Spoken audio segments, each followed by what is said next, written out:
안녕하십니까. 창원하우스 전태부입니다. 보시기 전 구독과 좋아요 부탁드려요. 오늘은 4월 27일입니다. 오늘도 좋은 하루의 시작을 함께 해주셔서 감사합니다. 지금 이 시간에는 부동산 정보 나눠봅니다.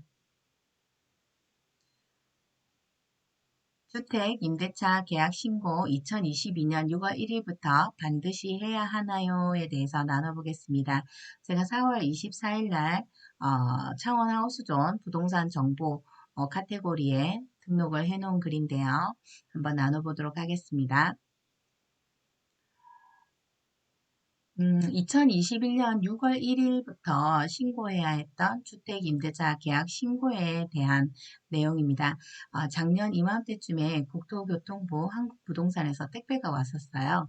그 안에는 이제 주택임대차 계약 홍보 브로셔가 한가득 있었죠. 지금 브로셔가 이런 형태로 왔었는데요. 2021년 6월 1일부터 임대차 계약 신고하기를 이제 권고했고, 과태료 부과는 1년 유예한다는 내용이었습니다. 미신고, 거짓신고에 대한 불이익이 고스란히 임대인, 임차인 각각에게 과태료 납부로 이제 돌아오는 것이었죠. 결론적으로는 지금 1년이 지난 시점인 2022년 6월 1일부터는 반드시 주택임대차 계약 신고를 해야 합니다.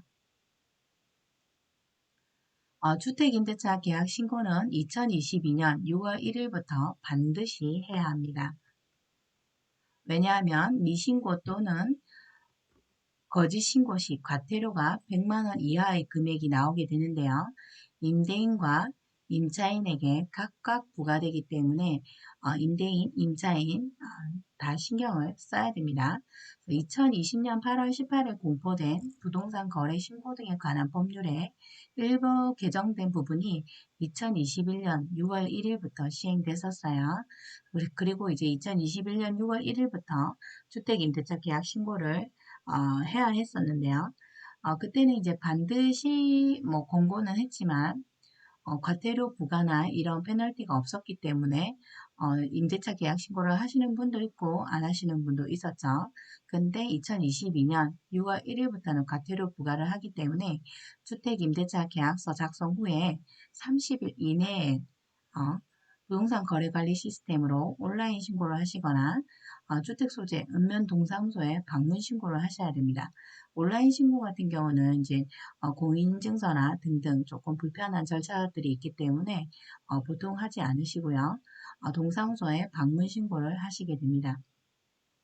임대차 계약 신고 같은 경우에는 이제 계약서 작성 후에 30일 이내에 계약 양 당사자가 하거나 임대인 또는 임차인 일방이 신고를 하시게 되십니다.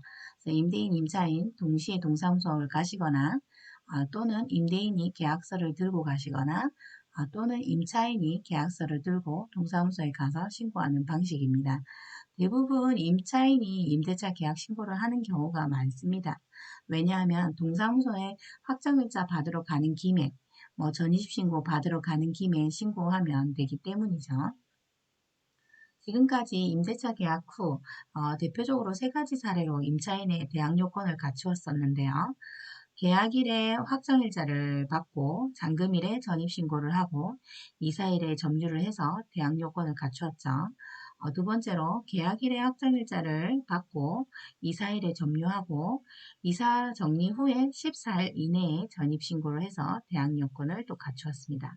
세 번째로 잔금일에 확정일자를 받고 전입신고도 하고 이사일에 점유하는 방식으로 대항 요건을 갖추었죠. 이제부터는 조금 달라져야 될 것 같습니다. 잔금일, 이사일이 한 달 내에 이루어지지 않고 늦어질 경우 계약 후 30일 이내에 임대차 계약 신고를 먼저 하고 이런 1, 2, 3번의 절차를 거쳐야만 과태료 부과라는 불이익을 받지 않을 수 있습니다. 행정적으로는 조금 번거로운 것이 있지만 장점이 많기 때문에 주택임대차 계약 신고 꼭 하셔야 합니다. 주택임대차 계약 신고 4가지 장점 한번 볼게요.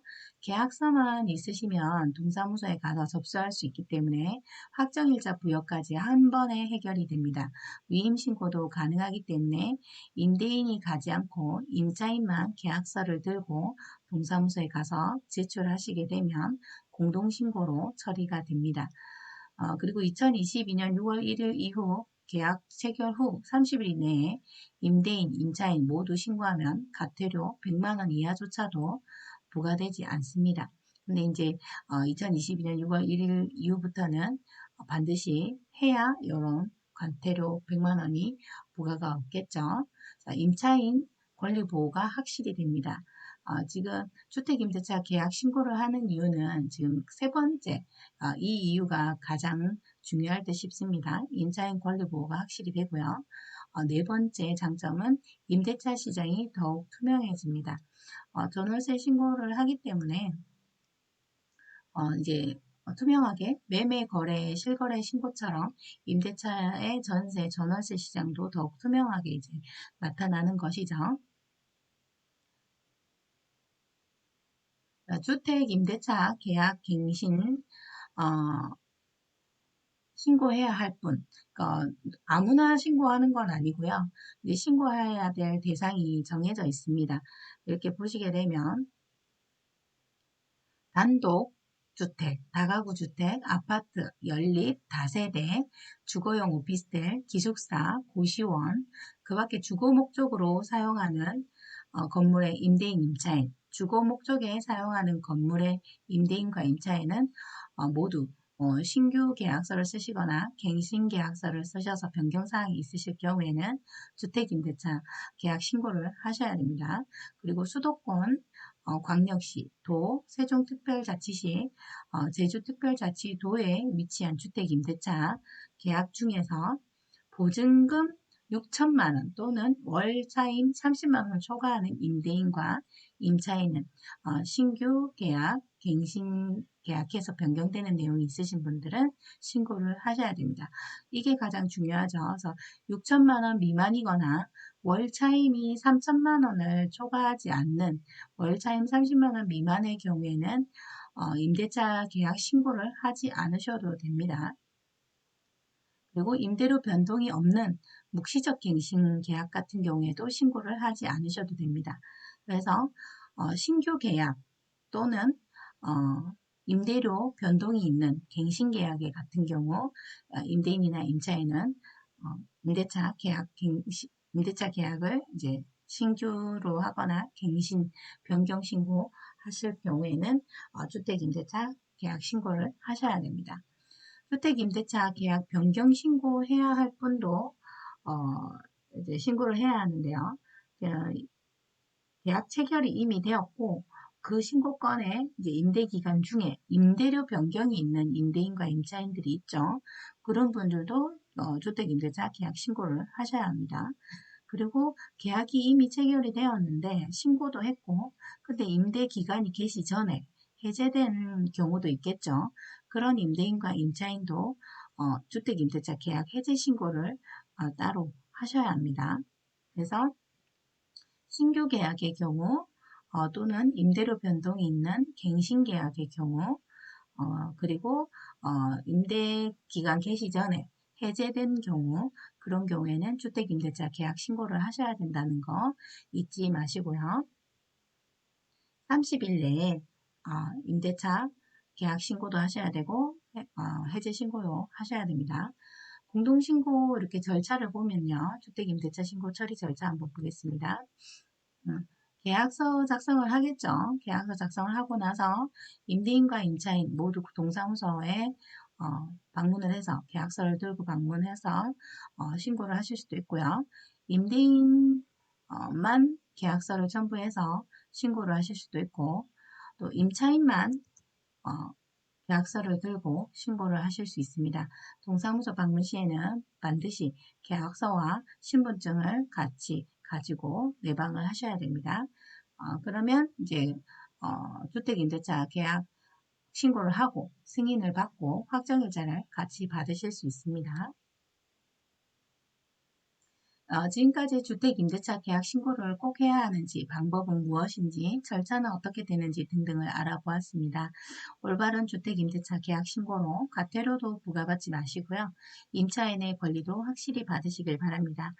2022년 6월 1일 이후부터는 과태료 각각 100만 원 이하를 받지 않기 위해서는 보증금 6천만 원 이하는 신고를 안 하셔도 되고 보증금 6천만 원 초과에 또는 월차임 30만 원 초과하는 임대인 임차인은 반드시 주택임대차 계약 신고를 하셔야 된다는 거 잊지 마시고요. 참고하시길 바랍니다. 감사합니다. 지금까지 주택임대차 계약 신고에 대한 내용을 나눠보았는데요. 구독자님들께 도움이 되셨으면 좋겠네요. 부동산 관련 질문은 댓글 남겨주시면 공부해서 답변 드릴 거고요. 매물 접수하실 분은 전화 주세요. 그리고 화면 좌측 네모 누르시면 추가 영상 보실 수 있고요. 화면 우측 로고 누르시면 매물 검색 홈페이지로 바로 연결됩니다. 소개해드리는 좋은 매물, 좋은 정보는 가족, 친구, 지인께도 공유 부탁드려요. 창원부동산 매물 검색은 창원하우스존 아시죠? 지금까지 창원하우스존 TV였습니다. 감사합니다.